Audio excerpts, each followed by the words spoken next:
देखिए,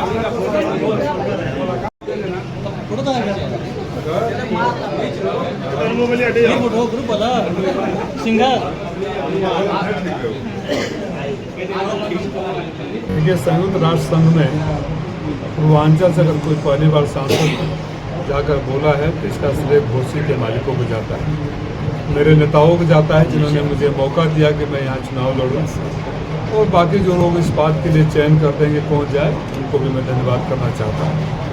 मैं चुनाव प्रचार के दौरान भी कहा करता था कि आज़ादी से लेकर स्वर्गीय कल्पनाथ राय जी तक हमारी आवाज़ पूछती थी, हमारी आवाज़ खो गई है। आपका आशीर्वाद मिलेगा तो सड़क से सदन तक आवाज़ गूंजेगी। मुझे खुशी इस बात की है कि सड़क से सदन का वादा किया था, लेकिन अंतर्राष्ट्रीय मंचों पर ही एक साल में, चाहे ऑपरेशन सिंदूर का हो, चाहे संयुक्त राष्ट्र संघ का हो, आपकी आवाज़ गूंजी। देश की बात को मैंने बड़ी मजबूती से रखा, और जहाँ रखा उन लोगों ने भी इस बात की सराहना की कि हमने तथ्यों के साथ बात को रखा है। जो आपने देखा सिर्फ एक वो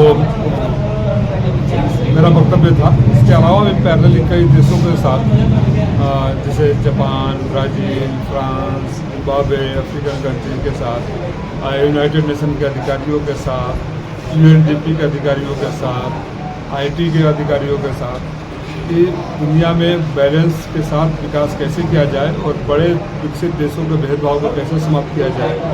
140 करोड़ की आबादी वाले भारत को संयुक्त राष्ट्र सुरक्षा परिषद से बाहर रखने के बात करने वाले लोग कितने बेईमानी कर रहे हैं दुनिया के साथ, इस बात को हमने मजबूती से रखा। दुनिया के तमाम देशों को लामबंद होकर यूनाइटेड नेशन के चार्टर में बदलाव लाकर भारत के जैसे देशों को भी उसमें अस्थायी सदस्यता देना।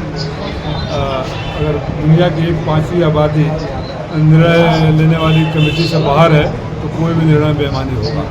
अच्छा, देखा जाए बात को मजबूती से कहा। बहुत बड़े बड़े नेता हर जगह जाते हैं, लेकिन आप घोसी सांसद है, आपने घोसी की आवाज़ को बुलंद किया, घोसी को पहचाना लोगों ने बड़े मंच पर, इस पर क्या कहेंगे? ये सच्चाई देखो, ऐसा है कि मैं अपने मुँह से बोलना थोड़ा हल्कापन लगता है, लेकिन आप लोगों को पता है कि मैं पार्टी का प्रवक्ता रहा हूँ, शुरू से राष्ट्रीय चैनलों पर आता रहा हूँ दशकों से, तो चेहरा और नाम तो सब परिचित थे। तो मैं स्वयं चुन कर गया पार्लियामेंट में, तो सब राजीव राय को बधाई तो देते थे और पूछते थे कि घोसी कहाँ है। उस चीज़ को मैंने मिटा दिया। आप कोई नहीं कहेगा घोसी कहाँ है। जैसे कल्पनाथ राय जी के नाम से पहचान होती थी, मैं पुराने गौरवशाली इतिहास को फिर से दोहराना चाहता हूँ। मेरे मन में तमन्ना है कि चाहे विकास का बात हो, चाहे यश उत्पत्ति की बात हो, चाहे जमीन से जुड़े मसलों की बात हो, घोसी के नाम और घोसी का सांसद का नाम अगली कतार में रहे। अनुभव वो अलग है और ज़मीन का अनुभव अलग है। किसी भ्रम में नहीं रहना चाहिए कि विदेश में आकर बोल गया तो अपने लोकसभा के गरीबों की बात को मैं भूल जाऊं। और बड़े बड़े नेताओं को मैंने देखा है करीब से कि अगर जनता चाहती है तो बोलते हैं, अरे यार इतना बड़ा बड़ा मुद्दा है तुम लेकर आ गए, तो जनता कहाँ जाएगी। देखिए, मैं वहाँ से आया, सीधे आकर नाली नापदान की बात कर रहा हूँ, लोगों के सड़क की बात कर रहा हूँ, ट्रांसफार्मर की बात कर रहा हूँ, इलाज कराने की बात कर रहा हूँ। यही सबसे महत्वपूर्ण है ना।